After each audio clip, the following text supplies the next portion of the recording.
E lemos a respeito de um outro jovem chamado Moisés. Em geral pensamos em Moisés como um homem velho, de barba. Mas foi na juventude que ele tomou a decisão que o levou à grandeza.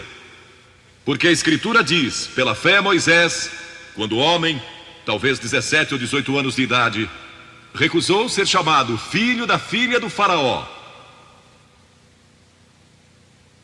Recusou. Ele fez uma escolha, preferindo ser maltratado junto com o povo de Deus, a usufruir prazeres transitórios do pecado. Agora, observe que ele estava no Egito. Era filho da filha de Faraó, herdeiro do trono do Egito.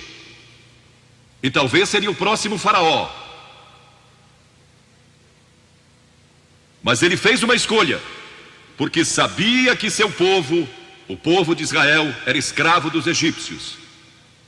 E ele teve que tomar uma decisão no auge da sua glória. E no auge de tudo que lhe foi oferecido. E ele disse não a Faraó. Não vou ser seu filho, prefiro sofrer e morrer com o meu povo. E servir o Deus vivo e verdadeiro. E foi exatamente o que ele fez. E conhecemos Moisés hoje como um dos grandes homens da história. Ele rejeitou os prazeres transitórios do pecado. E há uma diferença entre prazeres e alegria. Quem ama os prazeres empobrecerá, diz a Bíblia. E ela cita um homem que disse: entreguei meu coração à loucura e aos seus prazeres, mas tudo isso é correr atrás do vento.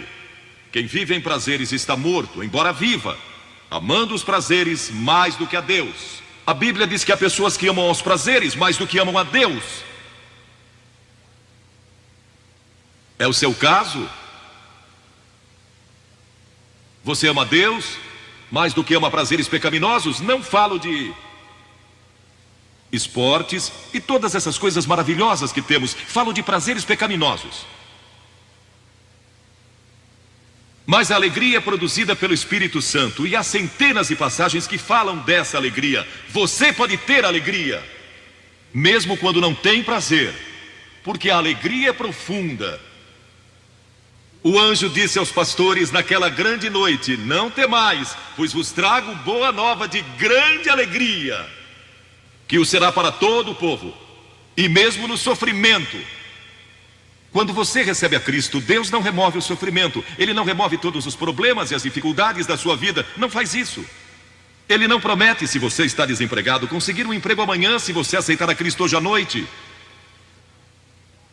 Ele promete que lhe dará graça e força e alegria em qualquer situação. Bem-aventurados sois quando os homens vos odiarem e quando vos expulsarem da sua companhia, vos injuriarem e rejeitarem o vosso nome como indigno, por causa do Filho do Homem. Regozijai-vos naquele dia e exultai. Ele disse: quando vierem a mim e tiverem problemas e tribulações e as pessoas odiarem vocês, ele disse: exultai, porque grande é o vosso galardão lá no céu, pois dessa forma procederam seus pais com os profetas. Todos que viverem piedosamente em Cristo serão perseguidos. A Bíblia diz: ainda haverá sofrimento. Jesus disse: quem não tomar a sua cruz e negar-se a si mesmo não pode ser meu discípulo. Moisés escolheu a alegria de seguir a Deus em vez da vida de prazeres no Egito. O que você está seguindo? Qual é a sua escolha nesta hora? E então o último é Jesus. Jesus foi tentado em todas as coisas à nossa semelhança, mas sem nenhum pecado. Quer dizer que Jesus foi tentado a mentir? Sim. Que Jesus foi tentado a cobiçar? Sim. Que ele foi tentado a adulterar? Sim. Que Jesus foi tentado a roubar? Sim. Ele foi tentado em todas as coisas, como nós, mas sem pecado. Como ele teve vitória sobre a tentação? A Bíblia nos diz no capítulo 4 de Mateus e em muitos outros textos, mas vou falar só deste. O diabo veio a ele quando ele estava faminto e sedento e disse: se és o Filho de Deus, manda que estas pedras se tornem em pães. Observem, que ele tentou colocar dúvidas na mente de Jesus quanto à sua identidade. Agora, Jesus era o Filho de Deus, nascido de uma virgem, Filho de Deus, que foi ressuscitado dos mortos pelo poder de Deus e está vivo hoje. Mas o diabo pôs dúvidas em sua mente. Ele estava fraco e cansado e faminto, um ser humano. Ele não enfrentou o diabo como Filho de Deus, enfrentou-o como homem. E ele sempre respondeu citando as Escrituras. É por isso que você deve decorar as Escrituras. Nem só de pão viverá o homem, mas de toda a palavra que procede da boca de Deus. Jesus disse que há uma coisa que é mais importante que a comida, e sexo, e coisas materiais. É sua vida espiritual. E então ele disse: se tu és o Filho de Deus, atira-te abaixo, porque está escrito: aos seus anjos ordenará a teu respeito que te guardem, para não tropeçares. E Jesus de novo respondeu: está escrito, não tentarás o Senhor teu Deus. E então o diabo levou a um alto monte e lhe mostrou todo o futuro do mundo, todos os reinos que ainda estavam por vir. E lhe disse: se dobrares o teu joelho e me adorares, eu te darei todos os reinos do mundo e sua glória. Jesus não argumentou se ele podia fazer isso. O diabo pode dar-lhe qualquer coisa. Alguns de vocês estão vendendo as suas almas por nada, coisa sem valor. A Jesus ele ofereceu o mundo todo, mas ele sabia que a cruz estava esperando por ele, e o único meio de salvação para o mundo era a cruz. Se tivesse obedecido o diabo, nós nunca teríamos tido a oportunidade de sermos salvos e perdoados. Jesus teria tomado um atalho e nós estaríamos perdidos. Mas Jesus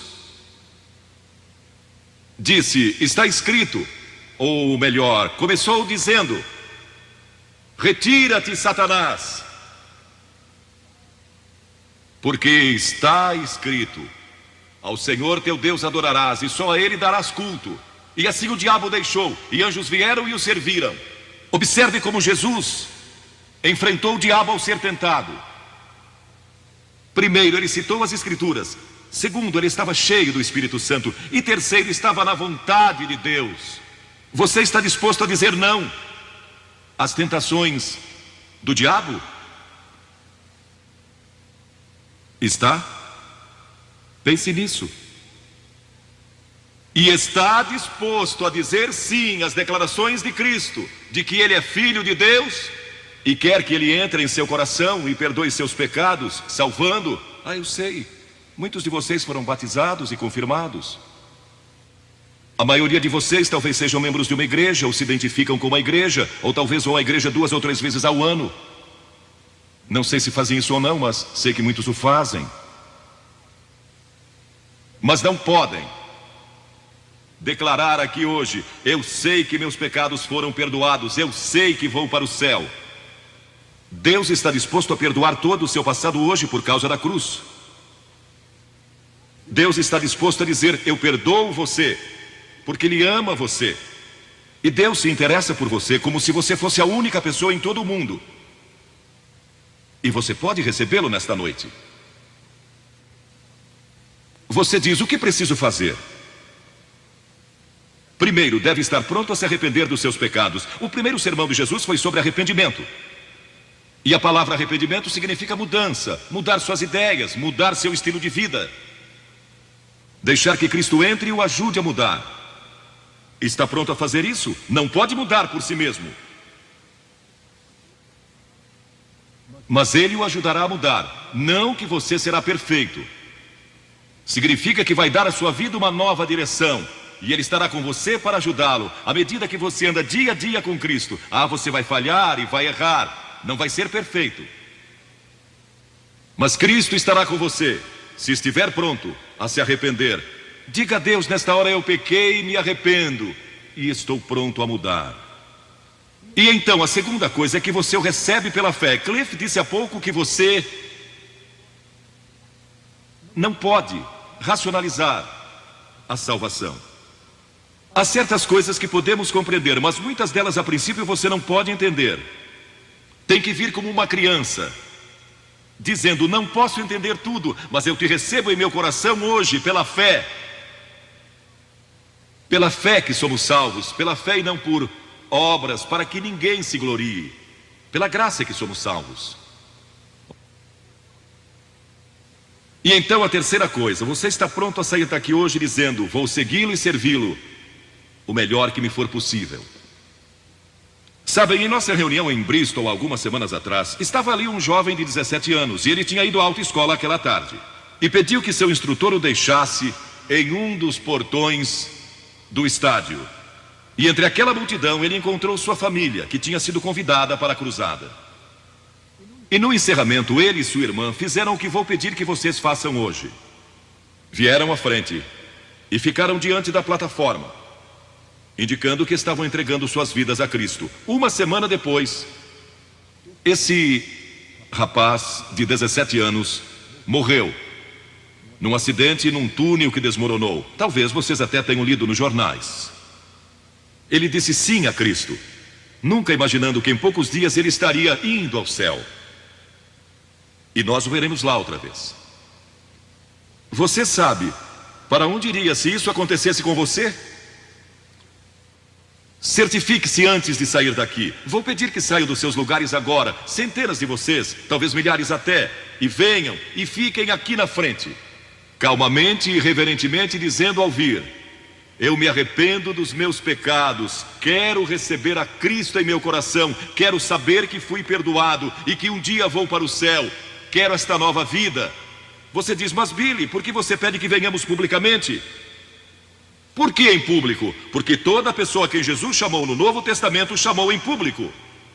Ele disse: se não estiver disposto a me confessar diante dos homens, tampouco eu o confessarei diante do meu Pai que está nos céus. Jesus morreu publicamente por você, despido, sangrando, diante de toda aquela multidão.